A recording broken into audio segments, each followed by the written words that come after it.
नमस्ते, मैं doctor Parveen homeopathic consultant YouTube channel पर आपका बहुत-बहुत स्वागत करती हूँ और उम्मीद करती हूँ कि आप सभी बहुत ही अच्छे होंगे।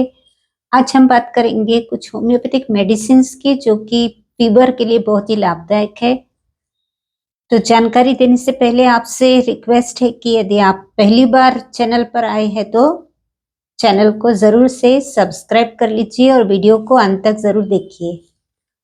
तो चलिए हम बात करते हैं फीवर आ जाने पर आपको कौन कौन सी होम्योपैथिक मेडिसिन्स हेल्प करेगी। सबसे पहली मेडिसिन आती है एकोनाइट। एकोनाइट ये मेडिसिन फर्स्ट स्टेज पर दी जाती है। जैसे ही सडन ऑनसेट होता है, अचानक से बुखार आ जाता है, बुखार एक तूफान की तरह आता है, बहुत सारे सिम्टम्स साथ लेकर आता है। व्यक्ति अच्छा रहता है और अचानक से बाहर कुछ ठंडी हवा के संपर्क में आता है और घर आकर तुरंत हाई फीवर हो जाता है। ऐसी कंडीशन में एकोनाइट बहुत अच्छा काम करती है। दूसरी मेडिसिन आती है बेलाडोना। तो बेलाडोना इसमें भी बहुत अधिक इन्फ्लेमेशन दिखाई देता है। पेशेंट का चेहरा तमतमाया हुआ, एकदम रेड फ्लश्ड फेस दिखाई देता है। बहुत हाई फीवर रहता है, पेशेंट बहुत हॉट रहता है, एकदम गर्म हाई फीवर में पेशेंट रहता है और हाई फीवर के साथ साथ में हेडेक भी रहता है। हेडेक और थ्रोट पेन भी पेशेंट कंप्लेंट करता है।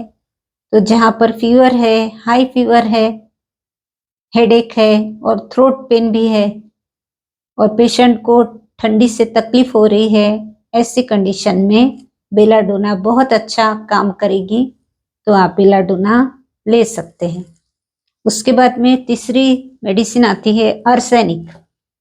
तो आर्सेनिक ये मेडिसिन कोविड के समय बहुत अधिक इस्तेमाल में लाई गई थी और ये वायरल फीवर के लिए तो बहुत ही फायदेमंद है।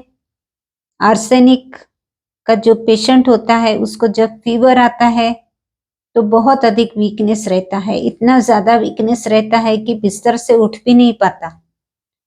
तो जहाँ वीकनेस दिखाई देता है और जहाँ पर थर्स्ट इस तरह से होती है कि पेशेंट थोड़ी-थोड़ी देर में थोड़ा-थोड़ा पानी पीते रहता है।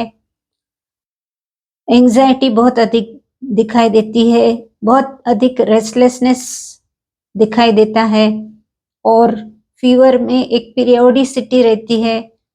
मिडनाइट एग्रीवेशन भी हो सकता है, रात में बहुत बेचैनी रहती है। तो ऐसी कंडीशन में आर्सेनिक बहुत अच्छा काम करती है। तो आप फीवर में आर्सेनिक का भी यूज कर सकते हैं। उसके बाद में चौथी मेडिसिन आती है ब्रायोनिया।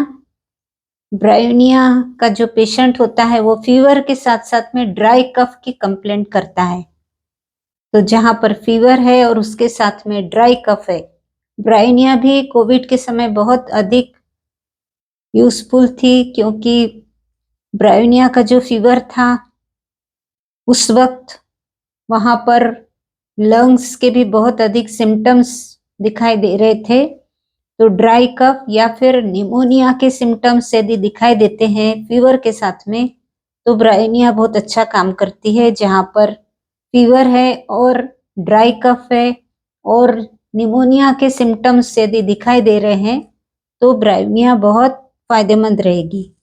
उसके बाद में पांचवी मेडिसिन आती है जेल्सिमियम, जो कि इन्फ्लुएंजा पर काम करती है। इन्फ्लुएंजा पर काम करती है जहाँ पर फीवर है, डलनेस, डिजीनेस और ड्राउजीनेस है, बहुत ज़्यादा स्नीजिंग है, बॉडी पेन है, हाई फीवर है, पेशेंट बहुत ही सुस्त रहता है, बिल्कुल गुमसुम फीवर में पड़ा रहता है।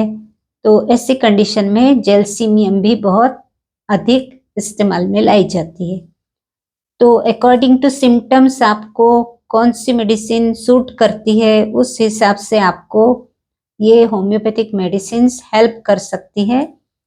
तो उम्मीद करती हूँ कि ये जानकारी भी आपके लिए लाभप्रद रहेगी। फीवर पे कौन कौन सी मेडिसिन्स काम आती है, आप 2-3 मेडिसिन्स घर पर भी रख सकते हैं, जैसे एकोनाइट है, आर्सेनिक है, ब्रायोनिया है। ये मेडिसिन्स और भी दूसरे सिम्टम्स में भी बहुत फायदेमंद है, इसलिए 2-3 मेडिसिन्स आप घर पर भी रख सकते हैं। तो उम्मीद करती हूँ कि आप वीडियो को लाइक करेंगे, शेयर करेंगे। तो मिलते हैं फिर अगले वीडियो के साथ में, तब तक के लिए नमस्ते, धन्यवाद।